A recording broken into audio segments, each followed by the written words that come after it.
Have you heard the news? The dogs are dead. Yeah. If you actually got that joke, type King in chat.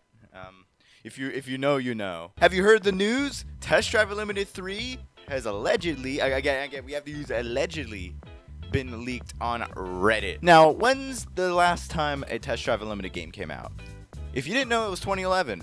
And 2011 was a good 9 years ago already. I was about to say 7, but I realized, oh fuck, it's actually 9 years ago. Boy was only 11 years old. I wasn't even making videos at the time.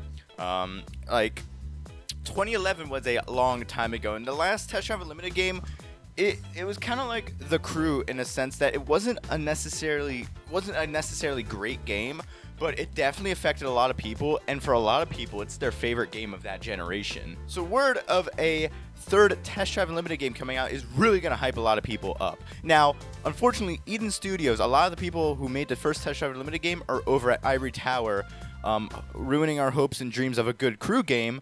And Atari doesn't even own the license anymore. It's actually owned by Big Ben, and I believe KT Racing Studios is the people responsible for developing the game. Now, we know that the game's actually in development. They posted on their website a while back that they were looking for people for an open world racing game, like designers and everything. But this is the first leak that kind of goes into a little bit more of the details surrounding a possible Test Drive Unlimited 3 release. And again, I'll leave a link to this down below in the description. This is actually on Reddit, on the subreddit, Gaming Leaks and Rumors. Now again, take this with a grain of salt, as of all leaks and gaming riddles and rumors, you have to take this with a little bit of a grain of salt. I am a French developer and have been in the industry for a couple of years. I mainly worked on mobile games, currently working at Ubisoft Paris. Probably not a good idea to disclose where you're currently working at.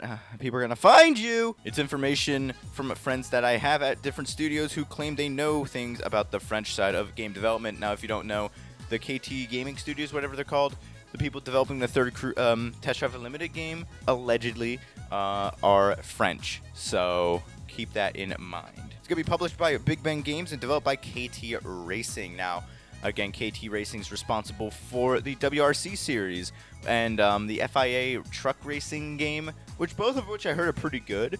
But their development history is a bit kind of shaky. They haven't put out the best of games. They haven't put out the worst. They're no Team 6, but they haven't really put out the best quality games. But WRC 818, I think their latest one, and FIA Racing are pretty good from what I hear.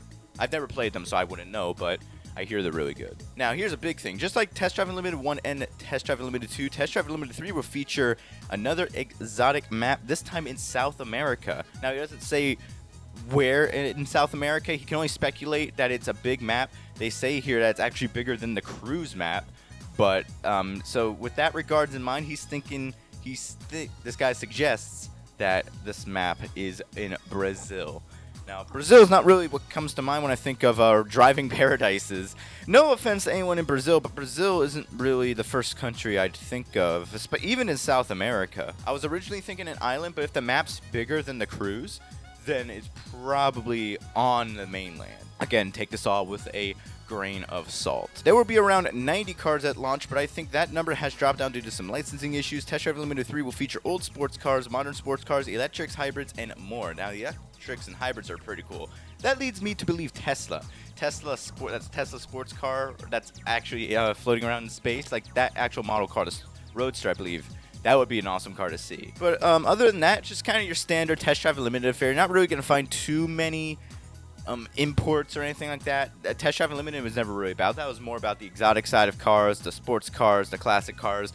That type of clientele. That's probably the type of cars you will see in this game. Now, the gameplay, of course, is just like the previous TDU games. There are no limits. You start off just like a TDU 2 where you have 3 cars to choose from. And now, this is interesting. He actually goes in detail and lists what the starter cars are. The starter cars would be the Renault Clio RS, the Mitsubishi Evo, don't know which one, and the Polo GTI, all kind of interesting choices, but I can see those cars being starter cars. Houses are also in the game, and there are a lot of houses in the game. I don't have the exact number, but it's more than Test Drive Unlimited 1 and 2 combined. Physics systems the same as WRC 8 and much more improved visuals since they are reworking some of the KT engine. Pretty interesting. I'm hoping they're using their own engine. Hopefully it's an engine dedicated to racing games. I'm guessing if it's the same one off of our WRC and they're using the physics from that, they're probably using their own engine. which I guess is specifically designed for racing games. Now, here's another very interesting tidbit, and something I'm going to talk about right after I mention it. The multiplayer. The multiplayer will be a big aspect of the game, kind of like GTA Online, where devs will mainly focus on multiplayer. Single player will obviously have updates, but online will have more frequent and bigger updates than single player, such as new exciting game modes and etc. The developers are currently aiming for a late 2020 release date, which I don't think they'll be able to do looking at the current state of the game. Release, which means that the game will also be released for PlayStation 5 and the Xbox Series X. PlayStation 4 and Xbox One versions could also happen. It doesn't say anything about PC version. I'm hoping there's a PC version. So yeah, again, link down below to that. There's a little bit more, such as Google Stadia and all that. That's apparently coming, but you can read that all in the Reddit. I want to kind of talk about the multiplayer aspect, because he really goes into the multiplayer aspect. God, that fucking Egg McMuffin's not really settling down. So yeah, the multiplayer. That's something I really kind of want to talk about, because every Dick and Harry needs to do live service nowadays, especially with racing games. And here's the problem. We already have a lot of issues with live service. I mean, look at Need for Speed. Look at Ghost. They're not really doing live service that well. And look at them. They have the full backing of Electronic Arts. Look at The Crew. They have the full backing of Ubisoft. And look at Ivory Tower, and look how much content's been put out for that game. And I'll let you know, it's not a lot. That game has not had a major update. I'm not counting Blazing Shots. That was not a major update. I'm talking big update. That game has not had a big update since April of 2019. It's been nearly a year since the last content update, and they still claim that that's live service, okay? The only proper racing game doing live service right now, at least in the arcade racing game sphere, is Forza Horizon 4 and also GT Sport. I forgot about GT Sport, but GT Sport and Forza Horizon 4 are doing live service properly. So if you even have games that are backed by Ubisoft and EA, two of the largest game companies out there, and they can't get live service right, what makes me think that Big Ben is gonna do live service right and KT Racing? Big Ben is nowhere near as big as Ubisoft or EA. So them saying, oh, we're going to keep supporting the multiplayer and keep it fresh with new content, you're going to have to... It's one thing to say that. Need for Speed has said it. The Crew 2 has said it. None of them are doing it properly. So for you to go and say that you're going to do that, you need to kind of walk the walk, not just talk the talk. And that's something I'm not saying that they're not going to be able to do it. I'm just saying that I'm carefully optimistic. I'm very doubtful that they're going to be able to deliver. I completely forgot what I was going to say. That they're going to be able to deliver content at a regular pace at the same scale that Forza and GT Sport can, let alone Need for Speed or The Crew 2, and they have Ubisoft and EA, and they can't even do it. So I really am very doubtful that Big Ben's going to be able to put out content to the same degree as the big racing game chains can. Again, Test Drive Unlimited is a series that carries a lot of weight.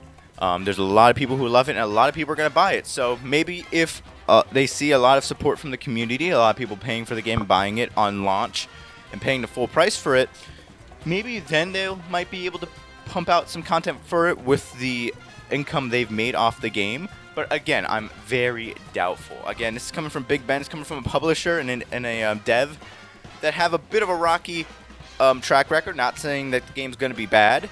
It's probably not going to be awful, okay? At the worst, Test Drive Unlimited 3 is probably not going to be awful. At the worst, it'll probably just be mediocre. And look at games like The Crew 1, games that started off mediocre but turned into my favorite racing game of the decade. So anything can be possible. I am very hopeful for the game, but also I'm trying to be realistic here. So those are kind of my 2 cents for Test Drive Unlimited 3 and the leaks that came out. Again, link below in the Reddit in the description for the Reddit post to the leaks. Thank you guys so much for tuning in. I'll see you guys in my next video. Have a good one, guys. Add stroll off stream.